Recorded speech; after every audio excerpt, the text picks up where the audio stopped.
Salut tout le monde, très urgent. Le journaliste Abdou Niang vient d'accuser le président Ado, le grand président Ado, de complot de déstabilisation contre le Mali. Je vous laisse écouter. Le journaliste et Abdou Niang, les faux journalistes, les vidéomans, il n'est même pas journaliste, c'est un vidéoman. Donc il vient de dire que les ennemis du Mali sont logés par le président Alassane Dramane Ouattara en Côte d'Ivoire. Voilà un journaliste inconscient qui accuse la Côte d'Ivoire d'avoir hébergé les ennemis du Mali. Que tous les politiciens qui sont contre Assimi Goïta qui sont en Côte d'Ivoire. Je vais lui répondre tout de suite. Patientez-vous d'abord. Écoutons d'abord ce qu'il est en train de dire ici.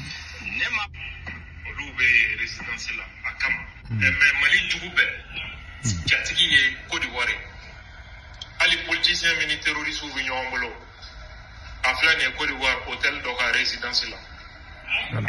Il dit que les politiciens qui travaillent avec les terreaux sont tous logés en Côte d'Ivoire. Que c'est Ado qui est derrière les politiciens. Pourtant, le ministre de l'Industrie du Mali a parlé à la télévision malienne il y a 2 semaines seulement que le Mali va partir en Côte d'Ivoire pour retrouver beaucoup de carburant. Ils sont allés, Ado les a donné les courants, l'électricité. Alassane Ouattara les a donné aussi les carburants. Oh, vous dites qu'Alassane, et puis ces inconscients, malhonnêtes, indignes, soi-disant activistes, vous accusez la Côte d'Ivoire d'avoir hébergé les ennemis du Mali. Parce qu'ils ne connaissent pas d'abord la différence entre adversaire et ennemi. Ceux qui ne sont pas d'accord avec Assimi Goïta sont considérés comme les ennemis du Mali. Selon ces faux journalistes, je ne sais même pas où est-ce qu'il a été. C'est des gens qui se disent intellectuels. Hein. Ils ne connaissent pas la différence entre adversaire et ennemi. Maintenant, vous accusez Alassane Ouattara d'avoir hébergé les ennemis du Mali.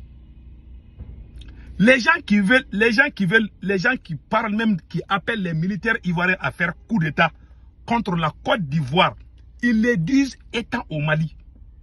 Franklin Yamsila, il insulte Alassane Ouattara matin, midi et soir. Il a même pris photo avec le président Assimi Goïta, le premier ministre. Même le patron du service de renseignement a pris photo avec Franklin Yamsi qui passe son temps à dénigrer, à insulter Alassane Dramane Ouattara.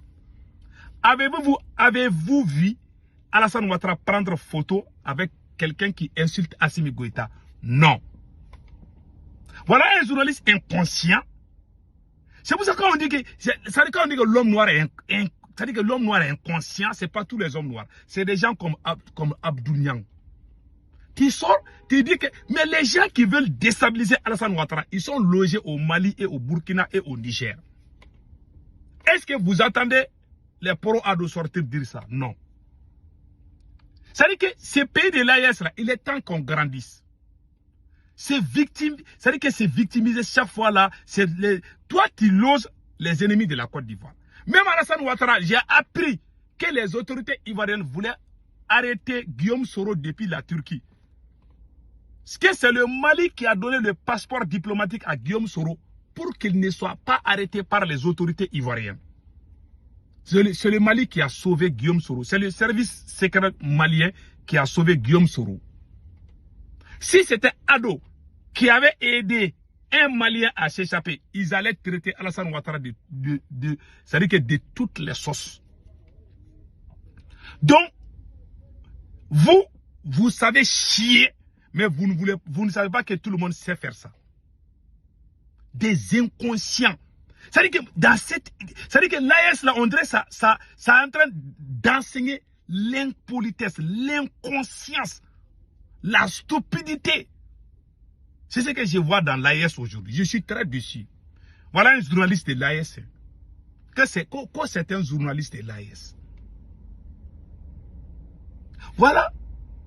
Donc, c'est toi qui sens la douleur. Personne ne sent la douleur. On appelle ça l'inconscience. On appelle ça la malhonnêteté intellectuelle.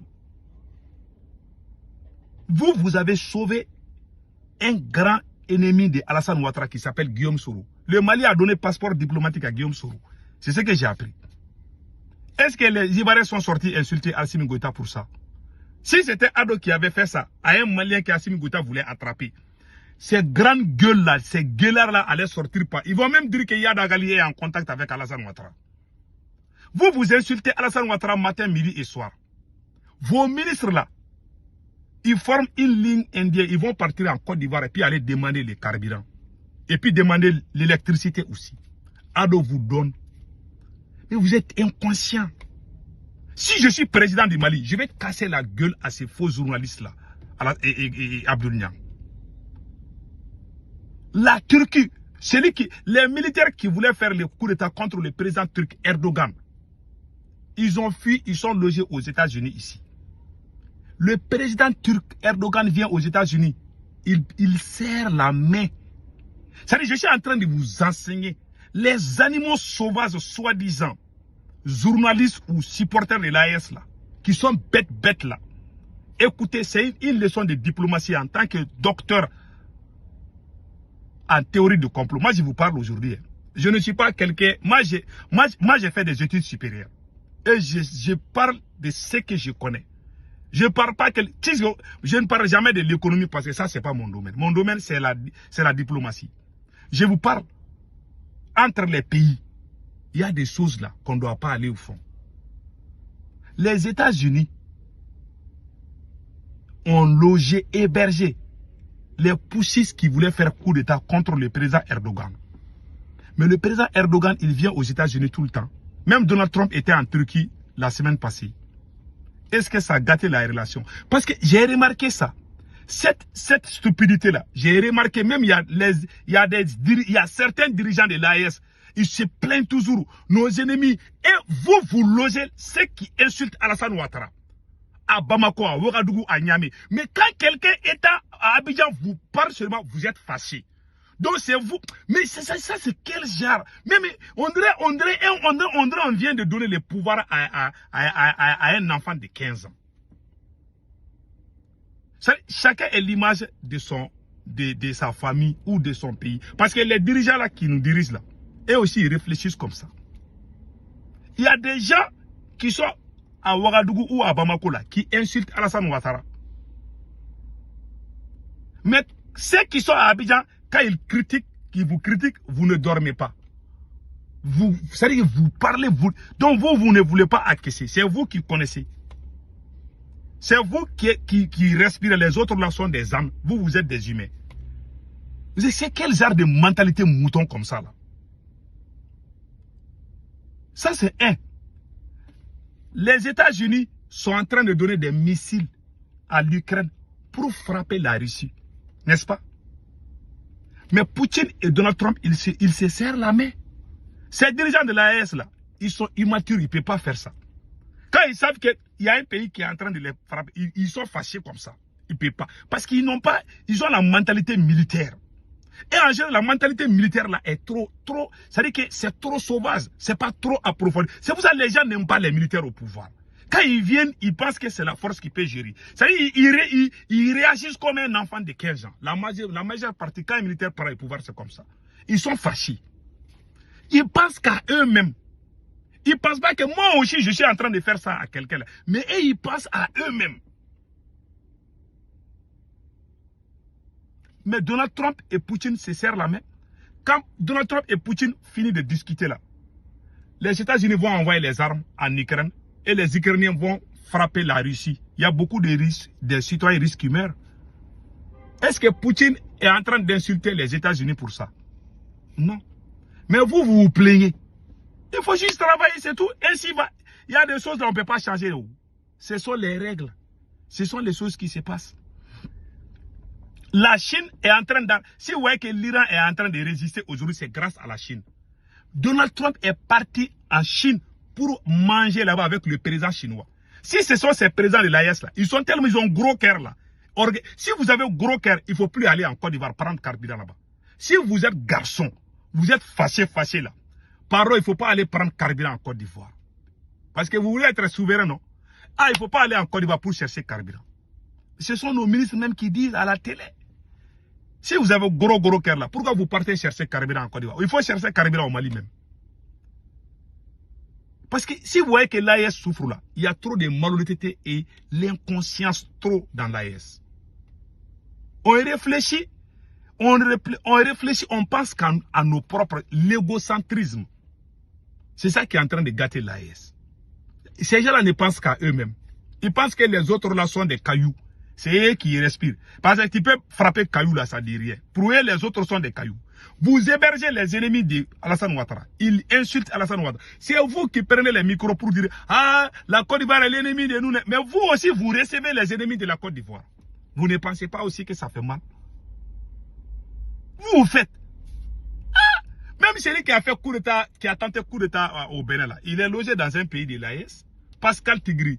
Pascal Tigri est logé dans un pays de l'AES, oui. Je ne sais pas s'il a quitté. Il est dans un pays de l'AES. Donc, pardon, il faut laisser les choses comme ça, s'il vous plaît. Moi, c'est mon conseil que je vous donne. Donc, les journalistes, là, chaque fois, vous agressez, hey, le monde, c'est comme ça, hein. Il y a un espion, il y a un savant américain qui a fui pour aller en Syrie. Je n'ai pas dit son nom. Les Russes lui ont donné la nationalité. Est-ce que Vladimir Poutine a dit qu'il ne va plus parler à Donald Trump parce que les Américains donnent les armes à l'Ukraine? L'Ukraine frappe toujours la Russie. C'est avec les armes américaines, les armes anglaises, les armes françaises. Mais ces dirigeants-là se rencontrent, ils se donnent la main. Mes amis, vous n'êtes pas prêts pour diriger. Vraiment, je suis désolé. Parce que vous réfléchissez comme des sauvages. Vous réfléchissez comme le temps de 1900 là. Parce que le monde avance, vous reculez. Vous voyez, vous insultez Alassane Ouattara. Mais il vous reçoit. Parce qu'il est mature. Vous êtes immature. Vous n'êtes pas prêt à diriger une nation. Parce que vous pensez que c'est le gros cœur là. Si vous avez gros cœur, pardon, il faut rester chez vous. Il ne faut plus aller prendre carburant en Côte d'Ivoire. Un point d'intérêt, c'est tout. Pourquoi vous allez chercher le carburant chez Ado? C'est vous qui avez besoin de lui. Et il n'a pas besoin de vous. Donc, c'est ça. Donc, vraiment, il faut... Voilà un faux journaliste Abdou qui dit que lui, il est journaliste. Alors que lui-même, là, ce qu'il a dit contre ces militaires, personne ne peut dire.